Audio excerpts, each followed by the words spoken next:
Ola, envíovos este vídeo para intentar responder as preguntas que me fixestes chegar tan amablemente, ademais sobre a traducción ao galego do Infinito nun xunco.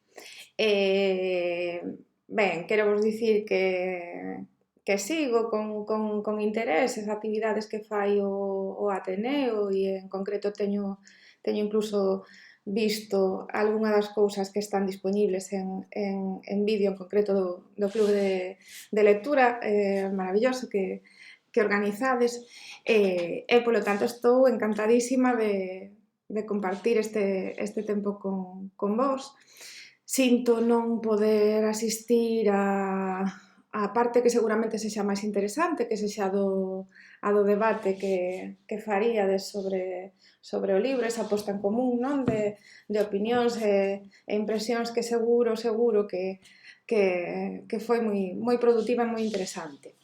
En fin, moitas grazas, quero vos tamén pedir desculpas por non ser eu Irene Vallejo, que supoño que sería o interesante para a maioría de vos, bueno, para todos, pero en fin, supoño que é comprensible esta circunstancia miña, non? De non ser ela, e polo tanto que me ides desculpar.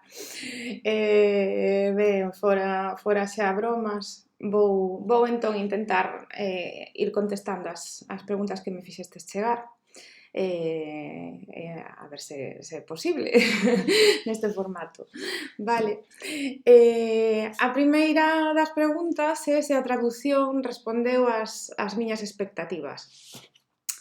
Eu a verdade é que cando en Xerais me dixeron que tiñan os dereitos deste libro, sen saber aínda que me ian propoñer facer eu a traducción, penso que a miña reacción foi algo así como ala, non? Uau! Creo que para calquera que traballe no ámbito editorial galego esta é unha boísima noticia, simplemente saber que se vai traducir a obra. Eu xa lera o Infinito en castelán e nesa altura, eu creo que non sei se haberá un ano, pode que aínda non haxa un ano desde que me propuxeron facer a traducción. O libro xa era un verdadeiro fenómeno, non? Como hai poucos. Entón, partín da alegría e da ilusión. E despois simplemente concentreime, puxenme a traballar coa idea de ofrecer o mellor resultado posible dentro das miñas posibilidades, sen pensar tampouco moito como ia ser a recepción da traducción galega. Creo que sentín, díxeno xa algunha vez, creo que sentín a oportunidade de facer a traducción como un regalo, eu traballo na actualidade fundamentalmente como correctora e moitas veces tamén como correctora sinto como un regalo poder ter nas mans certos libros que por unha razón ou outra son importantes e neste caso a importancia, a relevancia, o interese do libro era obvia, entón para min foi un reto moi bonito. Gústame moito os retos cando son deste tipo, non? Foi algo que afrontei con moita ilusión.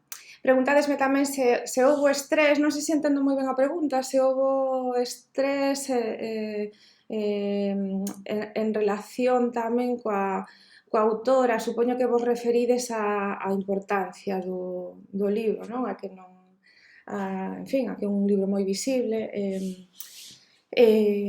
Bueno, no meu traballo eu son autónoma, entón no meu traballo sempre hai estrés porque dependo de encargas e de prazos. Os prazos sempre son bastante duros, non? Pero neste caso non houbo estrés. Fui moi consciente da miña responsabilidade como traductora do libro galego pero non houbo non houbo unha presión, digamos, moi forte porque xa digo, tampouco pensei demasiado en nada máis no momento de traballar co texto, non pensei en nada máis que en dar o 100%, claro. Con respecto a Irene Vallejo, a experiencia non puido ser máis gratificante, porque tan grande, tan xenerosa, que se mostrou todo o tempo como moi comprometida coa traducción, e ademais nunca se esquece de mencionar públicamente a traductora, en fin, hai unha xenerosidade, perdón, pola súa parte espectacular e que fai que, polo tanto, para min esta experiencia fose moi positiva. A segunda pregunta é se a acollida da crítica foi satisfactoria. Sí, totalmente. Tivo está tendo visibilidade nos medios habituais en que se lles presta atención aos libros en galego. Todos os casos das recensións que eu coñezo son sempre favorables. Teño que dicir tamén que sí que no momento en que saiu o libro houbo, digamos, a mellor é moi exagerado chamarlle un debate, unha polémica, pero si houve algunha opinión en redes sociais sobre a conveniencia ou a oportunidade de traducir en concreto este libro, non? Eu creo que no mundo cultural galego temos como unha conciencia plena militante, claro, da importancia da planificación cultural, non? Digamos, tampouco me podo estender moito, pero digamos que entendemos a cultura como unha rede de corresponsabilidade, que é algo moi positivo, sen dúbida.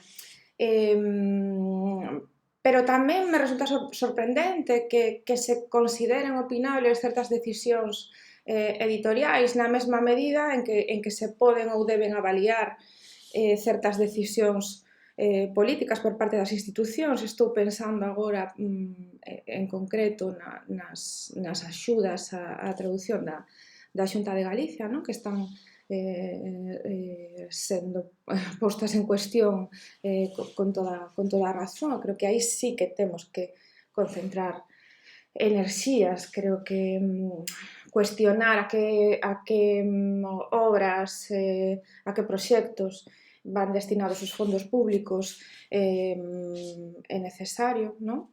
Pero que unha editorial, en concreto esta, decida apostar por unha obra como Infinito, que neste momento, se non me equivoco, pero creo que está sendo traducida ou xa foi traducida, bueno, supoño que algunha traducción aínda non saiu, neste momento a 33 idiomas, creo que só pode ser unha boa noticia, non? Para o electorado galego e para o idioma. E aparte de ser totalmente coherente coa traxectoria de Edicións Xerais, non?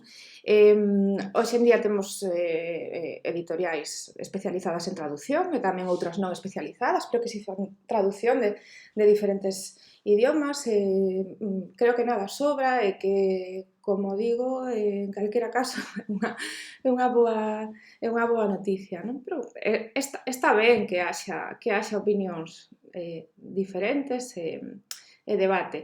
Sorpréndeme, sobre todo, que, digamos, a permanencia no tempo de certos debates, porque xustamente neses días en que saiu o Infinito, pois circulaba por aí un vídeo de Xela Arias dando a súa opinión sobre esta mesma cuestión, non? E é moi curioso para min que, en fin, que sigamos aínda dándolle voltas a certas cuestións que xa se debateron nos anos 80, nos 90, nos 2000, etc. Pero, en fin, que haxa opinións diferentes e que haxa unha perspectiva crítica, non? Por parte dos receptores, do lectorado e dos consumidores, por utilizar outro termo un pouco menos bonito, da cultura en galego, pois sempre positivo tamén, e tampouco quería deixar de mencionalo, non? A cuarta pregunta, creo que a cuarta, ou a terceira, que singularidades atopaches por ser este un traballo obxectivo como ensaio, pero a vez tan emotivo e lírico pola sensibilidade de Irene Vallejo? Sí. Neste sentido, creo que os retos que formula o libro son deliciosos, porque estás a manexar un material que contén unha cantidade inxente de información, hai moita erudición, hai esa mestura, non? De erudición, hai aprendizaxe, pero a vez tes que facer tamén unha traducción moi delicada, entrar moito no terreo tamén do literario. Irene Vallejo, como sabedes, no plano estilístico utilizou moitos recursos da narración oral, ten unha linguaxe moi próxima, non? moi directa e a vez moi poética. E sobre todo chea de metáforas moi orixinais, non? E para as que, polo tanto, tes que buscar esa traducción que soe ben en galego, pero intentar que a persoa que lê en galego perciba con naturalidade esa metáfora que é insólita, non? E aí está o difícil e tamén o máis atractivo. Penso, por exemplo, tamén nesa parte en que fala das expresións ligadas á narración e que teñen que ver con actividades tradicionalmente femininas asociadas ao tecido, non? Como devanarse los sesos en castelán e outras moitas, non? Que xa leríades ben castelán ben galego. E paseino moi ben facendo isto, porque aí é onde vas vendo que temos outras expresións que son moi diferentes en galego, pero que tamén teñen que ver ou remiten ao labor de tecer, de tramar, de lear a persoa que escoita e logo a persoa que lé, non? E outra parte tamén moi significativa para min foi a do diálogo, cando a autora narra escenas dialogadas do acoso escolar que sufriu de nena.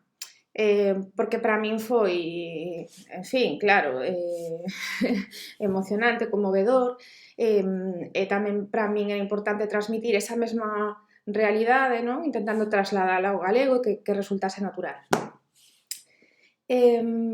Como tamén preguntabades polo labor de documentación, pois claro, nun ensaio destas características, pois o labor de documentación foi moi intenso. A parte dos recursos habituais que utilizo eu habitualmente no meu traballo, lexicográficos, etc. Houve comprobación de datos de todo tipo, en todo tipo de fontes, non? Desde biografías, atlas, artigos sobre a adaptación dos topónimos en galego, que é unha cuestión ás veces problemática, as propias obras clásicas, claro, mesmo a Biblia galega, que ten a súa versión online. Interesáronme tamén outras traducións do infinito, como a portuguesa, a catalán, en fin, polo que xa dixemos, non? É unha obra que abarca moito, toca moitos temas moi diferentes, entón contei tamén coa axuda, por suposto, do bo editor que é Xosé Manuel Mo de Xerais, e logo da correctora Raquel Vilamado, que fixe un traballo espléndido ao final, e tamén teño que dicir que recorrín a axuda de amigas que teñen acceso ás bibliotecas universitarias, en concreto da profesora da Universidade de Vigo, Lara Domínguez, moi amiga miña, contei con moita axuda. Os libros sempre son traballos colectivos, ao final. Logo, quizáis, a parte para min máis non sei se máis interesante, pero a parte na que creo que na que sentín que eu podía facer realmente a miña achega, non? Como traductora, tivo que ver con que, claro, o infinito é un libro sobre libros. E como xa sabedes, hai todo tipo de referencias e citas, e non só xa de obras de antigüidade clásica, senón tamén de todo tipo de películas e libros contemporáneos, non? Contemporáneos e non, pero unha cantidade impresionante de referencias. Entón, aquí, bueno, houve que tomar varias decisións, porque, primeiro, Irene Vallejo, doutora en clásicas, en canto aos textos clásicos, ela fai traducións explícitamente moi libres, e iso é algo que sí que quixen respectar. Pero cando se trata de outras obras contemporáneas, claro, no original en castelán, digamos que isto non é moi problemático, porque a maior parte das obras que cita están disponibles para o lectorado en castelán, están traducidas a castelán, pero en galego sí que a priori ia ser máis complicado. O que fixen foi, en fin, ir comprobando cales destas obras tiñan traducción ao galego, para, en primeiro lugar, citalas polo título da traducción en galego, e senón polo título orixinal. Pero, ademais, cando hai citas, fragmentos de obras, como puidestes ver, pois sempre acudín á traducción xa feita, non? En galego, pois, de obras como Ulises de Joyce ou 1984, en fin, hai varias, non? O Señor dos Anéis. Isto para mí foi algo, como digo, bueno, traballoso. Mesmo fixen unha listaxe extensísima, non? Que foi medrando de obras que serían os libros do infinito, pensando incluso en utilizalo iso máis adiante de alguma maneira, porque me parecía algo precioso, non? O feito de que sexa un libro que fale de libros e que, digamos, tirando do infinito vas chegando tamén a outras obras, non? Esa arañeira, esa rede. Entón foi, sí, traballoso, pero tamén moi bonito, porque para comezar fui moi consciente, érao, pero, en fin, non fixera este traballo, non pasara por este proceso de facer esta comprobación, non? E fui moi consciente do labor impresionante que se leva a facer no ámbito editorial galego, no que respecta a traducción. Irene Vallejo fai unha selección de libros que son ben obras mestras ou importantes por moi diferentes razóns, fai unha especie de canon, non? En realidade. Entón, comprobar cantísimas destas obras teñen a súa traducción, están disponibles en galego, e pensar que haberá quen, a partir da lectura da tradución galega do infinito, chega ven a un clásico contemporáneo, calquera outra obra, tamén traducido ao galego, como digo, a partir do infinito, e iso sí que vin que pasou, que está pasando, e espero que siga pasando. Non sei como vedes vos, incluso, non? Que tedes que facer esa selección de obras para o club de lectura, en xeral ledes novidades, supoño, pero penso que para calquera persoa, non? Que sexa lectora, en fin, é algo maravilloso.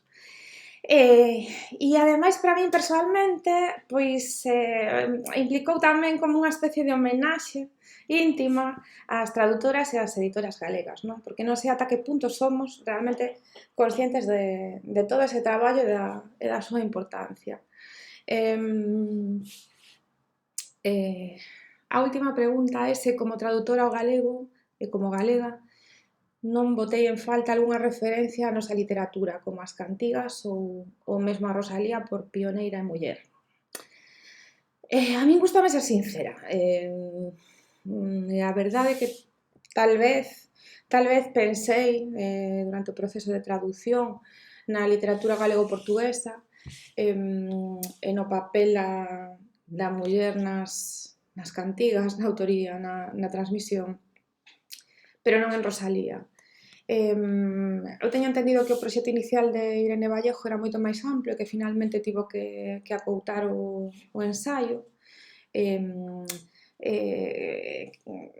Aínda así é certo, non? Que partindo do mundo antigo se vai ramificando, vai facendo paradas en diferentes épocas e lugares. Entón, sinceramente, creo que o realmente interesante é a expectativa, ver que vai ser o próximo que escriba, non? Porque é unha autora aínda nova e que vai dar seguramente moitísimo máis de sí, non? Este libro en concreto foi escrito por unha coidadora en circunstancias persoais duras, non? Como ten afirmado ela en entrevistas. É unha verdadeira proeza o que logrou facer, entón creo que unha mente tan sensible, tan curiosa, tamén con esa capacidade, non? De establecer conexións, pode, despois deste éxito, achegarnos aínda moitas máis cousas nas súas próximas obras. Creo que iso é o interesante.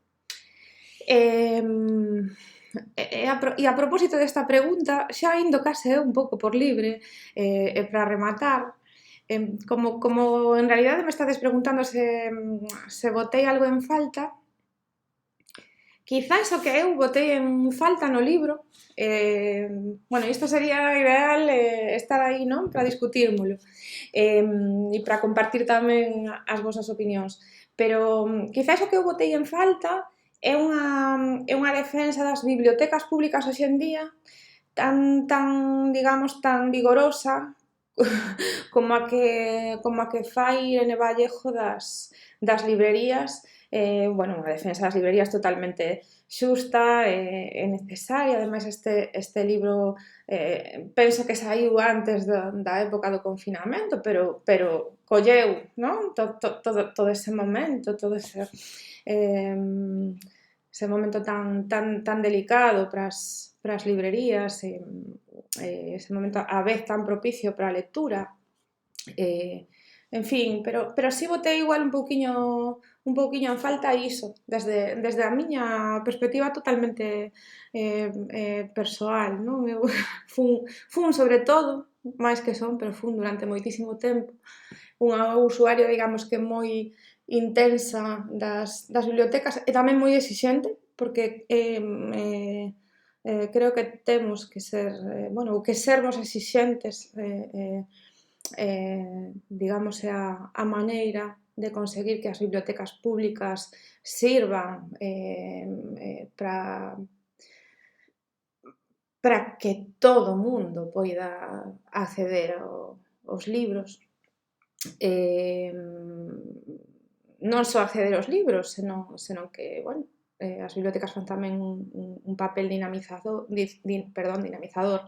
importante, crean experiencias como os clubs de lectura e outras actividades ao redor do libro. Entón, pareceme moi importante, bueno, porque non en todos os lugares chegan as novidades cando aínda son novidades, non? Tamén me parece importante o criterio na adquisición de fondos e que realmente sirvan para que accedamos a lectura todo tipo de lectoras. Tamén as que non só lemos libros moi vendidos, eu leo libros moi vendidos, pero tamén me gusta ler outras obras que ao mellor fan menos ruido, non? En fin, como digo, creo que o interesante sería sí, facer esa mesma defensa tamén das bibliotecas, non? Con esa mesma intensidade. Bueno, esperemos agora polos seguintes libros de Irene Vallejo, non? Que un ensaio sobre libros, ademais, se converta nun fenómeno como este, creo que é esperanzador, desde logo, para empezar. Creo que máis nada, intentei máis ou menos responder o que me fostes preguntando. Espero que as miñas respostas fosen interesantes, mínimamente para vos.